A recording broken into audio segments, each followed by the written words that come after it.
This is chapter 15, Charlie and the Chocolate Factory, the Chocolate Room. An important room, this, cried Mr. Wonka, taking a bunch of keys from his pocket and slipping one in the keyhole of the door. This is the nerve center of the whole factory, the heart of the whole business, and so beautiful. I insist upon my rooms being beautiful. I can't abide ugliness in factories. In we go, then. But do be careful, my dear children. Don't lose your heads. Don't get overexcited. Keep very calm. Mr. Wonka opened the door. 5 children and 9 grown-ups pushed their ways in, and oh, what an amazing sight it was that now met their eyes. They were looking down upon a lovely valley.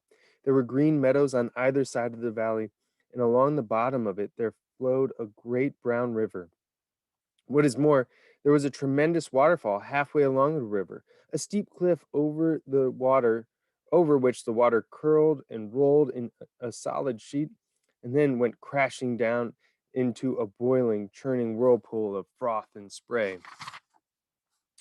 Below the waterfall, and this was the most astonishing sight of all, a whole mass of enormous glass pipes were dangling down into the river from somewhere high up in the ceiling.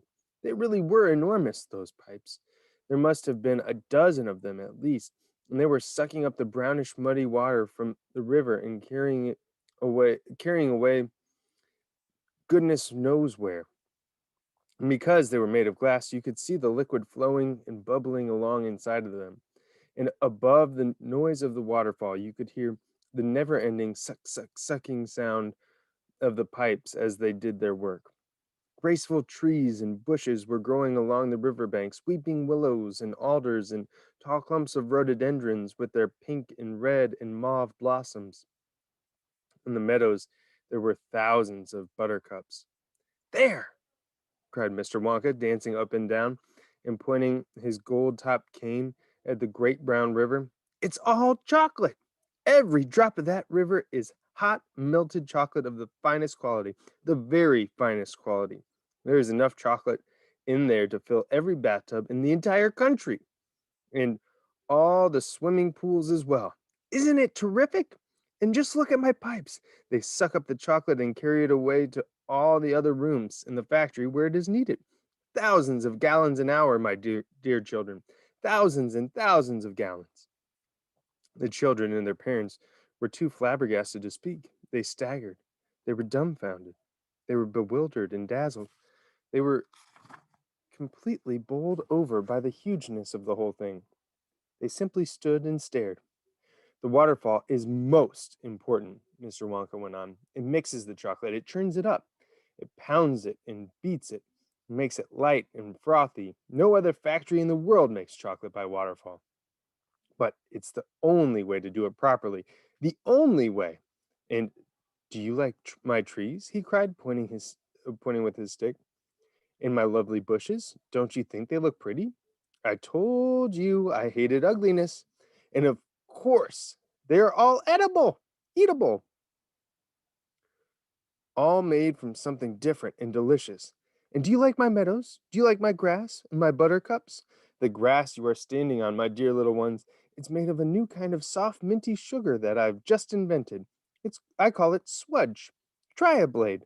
Please do. It's delectable. Automatically, everybody bent down and picked one blade of grass. Everybody, that is, except Augustus Gloop, who took a big handful. And Violet Beauregard, before tasting her blade of grass, took a piece of world record breaking chewing gum out of her mouth and stuck it carefully behind her ear. Isn't it wonderful? Whispered Charlie. Has hasn't it got a wonderful taste, Grandpa? I could eat the whole field, said Grandpa Joe, grinning with delight. I could go around on all fours like a cow and eat every blade of grass in the field. Try a buttercup, cried Mr. Wonka. They're even nicer. Suddenly the air was filled with screams of excitement. And the screams came from Veruca Salt. She was pointing frantically to the other side of the river. Look! Look over there! She screamed. What is it? He's moving. He's walking. It's a little person. It's a little man down there below the waterfall. Everybody stopped picking buttercups and stared across the river. She's right, Grandpa, cried Charlie. It is a little man. Can you see him? I see him, Charlie, said Grandpa Joe excitedly. And now everyone started shouting at once. There's two of them! My gosh, so there is! There's more than two. There's one, two, three, four, five. What are they doing? Where did they come from? Who are they? Children and parents alike rushed down to the edge of the river to get a closer look. Aren't they fantastic? No higher than my knee. Look at their funny long hair. The tiny men, they were no larger than medium sized dolls, had stopped what they were doing, and now they were staring back across the river at the visitors. One of them pointed towards the children, and then he whispered something to the other four, and all five of them burst into peals of laughter. But they can't be real people, Charlie said. Of course they're real people, Mr. Wonka answered. They're Oompa Loompas.